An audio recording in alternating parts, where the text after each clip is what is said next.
Как да си сигурен дали твоята бизнес идея ще проработи? Направи това!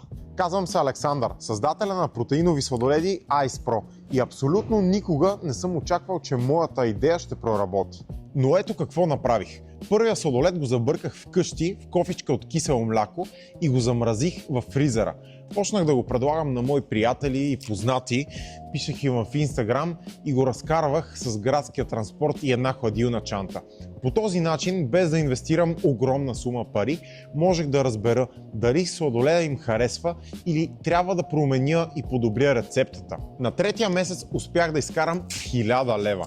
Тогава вече знаех, че в моята идея има смисъл и наистина мога да успея в това, което правя.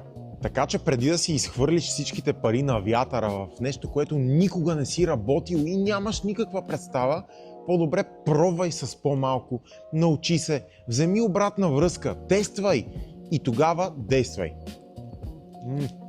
Много добър този сладолед.